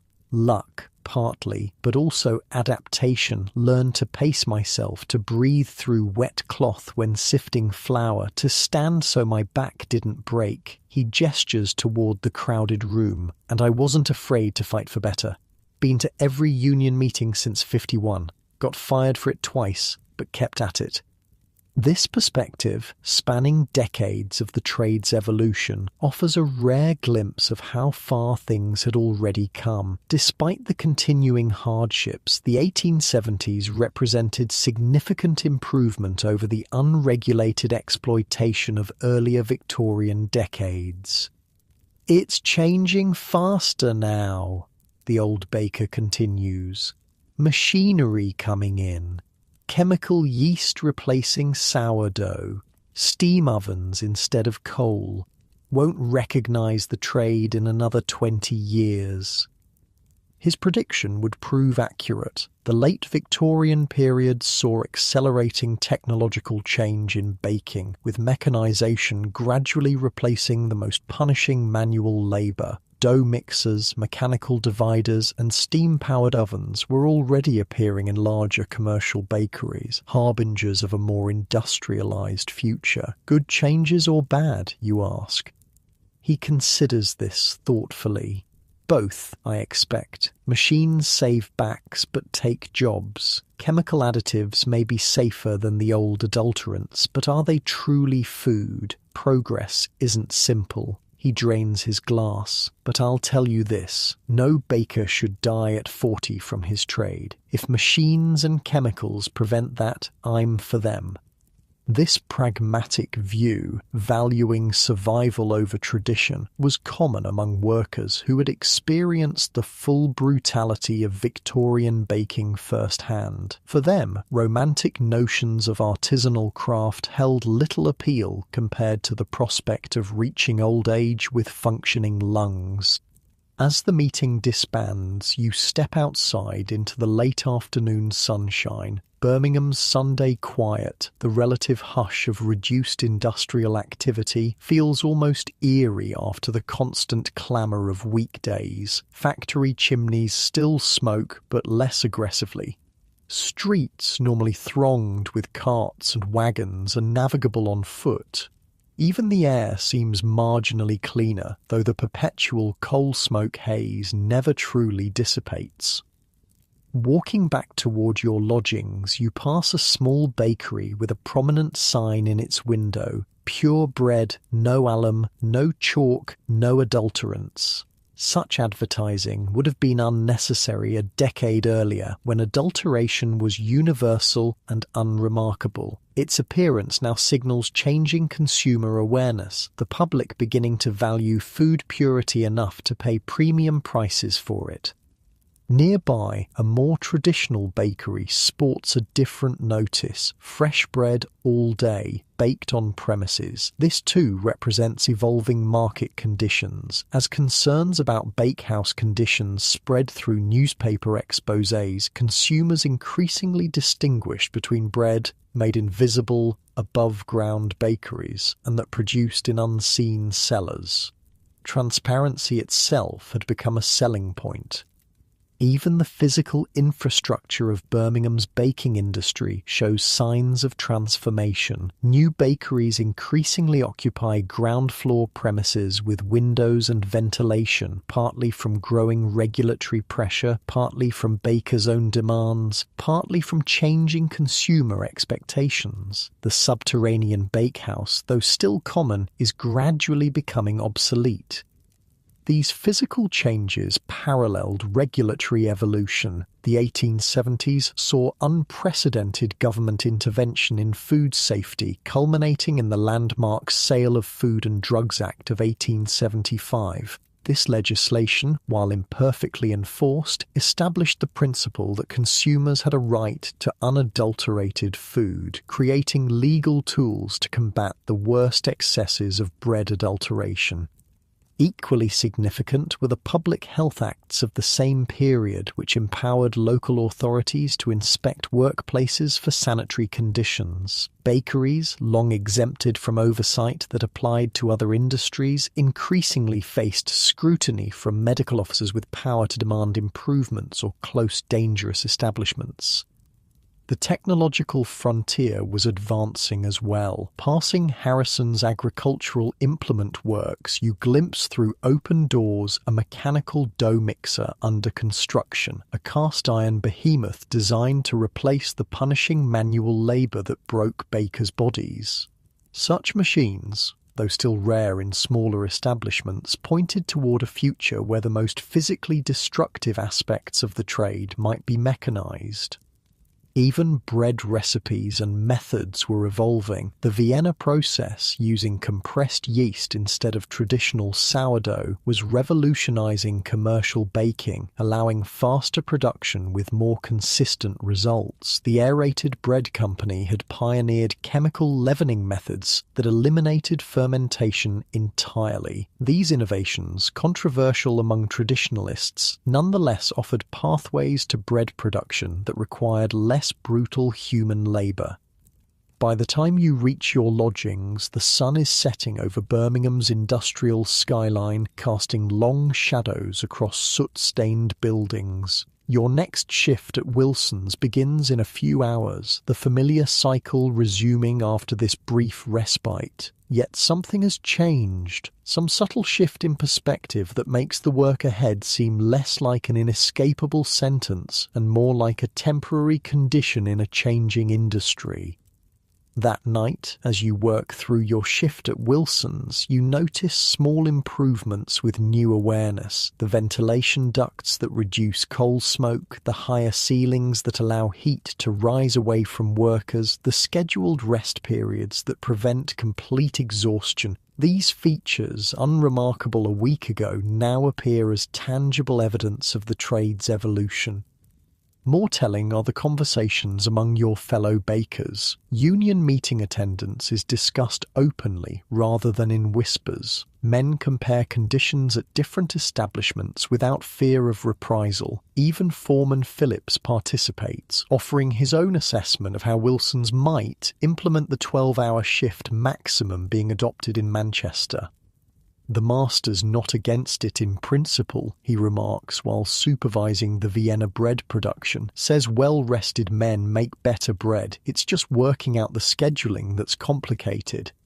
This pragmatic approach, framing worker welfare as quality control, typified progressive thinking among the more enlightened master bakers of the period. They recognized, however slowly, that the traditional model of working men to death and replacing them was neither humane nor economically optimal. As dawn approaches, bringing your shift toward its conclusion, Thomas appears at your station with unexpected news.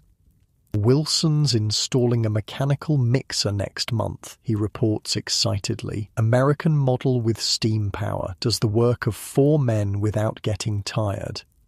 The announcement generates mixed reactions among the bakers, enthusiasm for reduced physical labour competing with anxiety about potential job losses. This tension between technological progress and employment security would define much of the trade's subsequent evolution, as machines gradually assumed the most punishing aspects of bread production. Will they need fewer men? Asks young Arthur, voicing the concern foremost in many minds. "Wilson says no," replies Thomas. "Same number of men, but focused on shaping and baking rather than mixing. Says it'll let us make more fancy breads where the real profit is."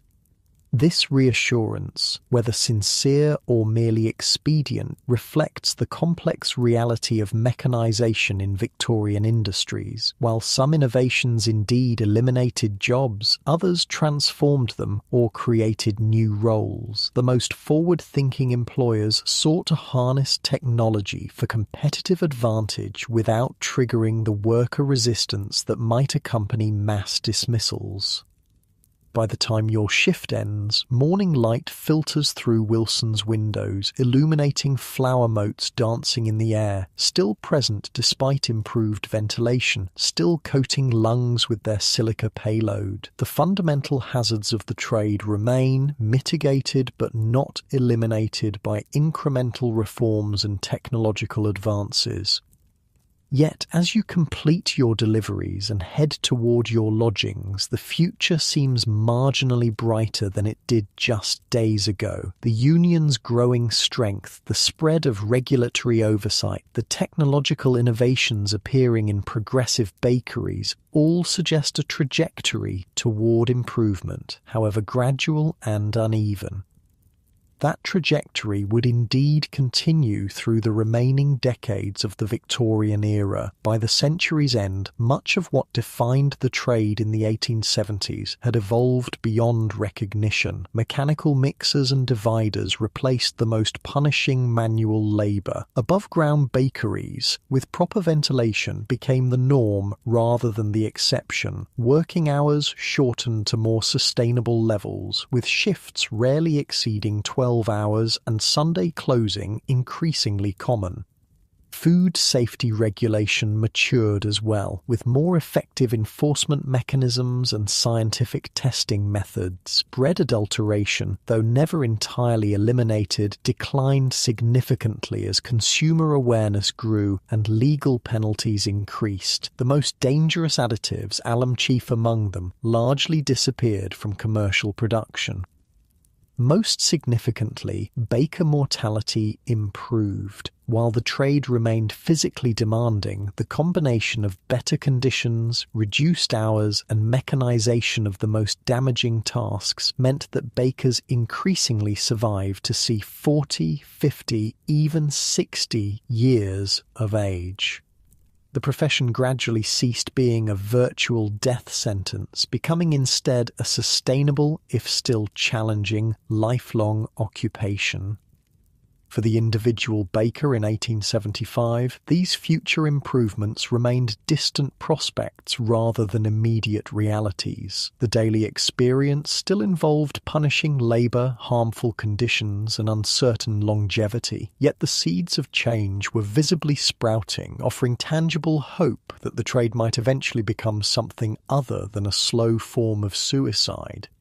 As you drift towards sleep in your narrow lodging house bed, your body aching with familiar pains, but your mind processing new possibilities, Birmingham's industrial symphony continues outside. The clanging of metal, the hiss of steam, the rumble of cartwheels on cobblestones. Within this urban cacophony, the sound of bread being made remains constant, the essential industry that feeds all others, gradually being transformed by the same forces reshaping Victorian society itself. The bakeries of the future, with their machinery, ventilation, regulated hours, and safety standards, exist now only as prototypes and proposals, glimpsed in union meetings and progressive establishments like Wilson's. Yet their outlines are becoming clearer, their eventual arrival more certain. The Victorian baker's harsh world is beginning its slow evolution towards something more sustainable, more humane, a transformation as gradual but as inevitable as the rising of well-made dough. And as you finally surrender to exhaustion, your flour-dusted clothes still carrying the yeasty aroma of the bakehouse, you become part of that evolution, one more baker navigating the transition between bread-making's brutal past and its more promising future. Your eyes grow heavy, your breathing deepens, and you slip away into dreams no longer filled with fire and drudgery, but with the simple satisfaction of work that might someday be just work, not a sentence to early death.